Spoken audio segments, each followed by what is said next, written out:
In 2009, I saw some derelict chimneys when walking along the River Thames. I found the building, took some photos, and found this derelict power station. I also took some pictures of the local area. I've come back a couple of times to take some in-progress pictures, and in 2024, when it has almost finished its conversion into residential units, this is Lots Road Power Station, London. In this video, as well as highlighting the change, I'll try and provide a bit of history and show some interesting features. Please stay to the end for all the detail. There's been a lot of change. I hope you enjoy. Please like and subscribe. Thank you for watching Eclectic Experience, change seen through images. Lots Road Power Station has now been renamed to Powerhouse to reflect the redevelopment. It is located on Lots Road and also faces the River Thames, seen here on an up-to-date Google map.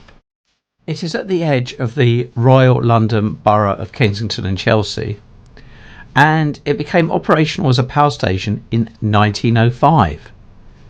It was built to provide electricity to power parts of the London Underground. Here we can see it on a 1919 railways map. For reference, there used to be several power stations along the River Thames, but this one was different, being constructed specifically to supply power for the underground trains. What is interesting is that along with Lots Road, a couple of other power stations have also been repurposed.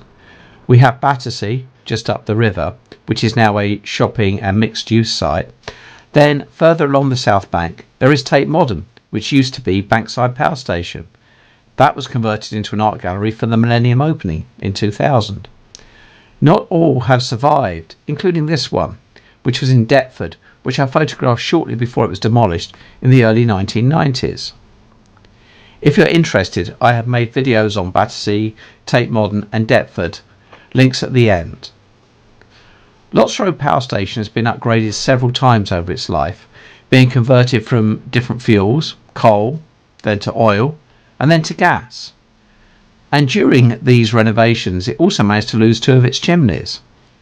Here are a couple of photos showing it with all four chimneys, sourced from Pinterest. As you can see, it does look really quite different. The power station was finally decommissioned in 2002, with the London Underground then relying on, as it does now, the national grid for all of its power. It took a long time to get the redevelopment underway.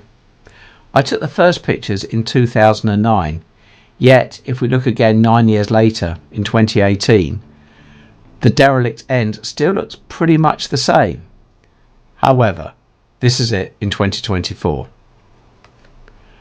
Looking down Lots Road in 2024, it does look like the building is nearing completion. The old power station forms part of a large, mainly residential scheme, which also includes two tower blocks, which we can see here from Battersea Bridge, and then also in this clip from the other side of the Thames. I took these two pictures looking through a gap in the hoarding when the building was under construction.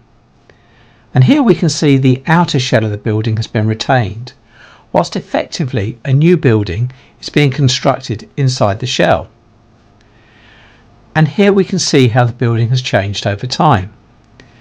These pictures are from the Chelsea Harbour end, and we can see the retained shell wall, but just about everything else has changed, with new windows, doors, and we can see the new main structure behind the facade. And this is the other end of the site, next to the Thames Water building, where we can again see the retained shell, but also the completely new building in the foreground. I also took some pictures of the surrounding area, including this empty shop in 2018. This is on the other side of the road to the power station. This is it now occupied, as seen in 2023. There is also this unchanged, grand-looking Thames Water building next door, which, incidentally, if we look in the 2022 picture, we can see there's the Tideway signage. This site was one of many being used as part of the Tideway project to construct the super sewer. The conversion rather than the demolition of this site should hopefully ensure that this once obsolete building gets a good second lease of life, in the same way as Battersea Power Station has, and Bankside, now Tate Modern. If you're interested, this is the link to one of my videos on Battersea Power Station, where you can see the building's chimneys come down and then go back up again. And then this is the link to my video on Tate Modern. I hope you've enjoyed this video. I'll be making more similar ones, so please like and subscribe. Thank you for watching Eclectic Experience, change seen through images.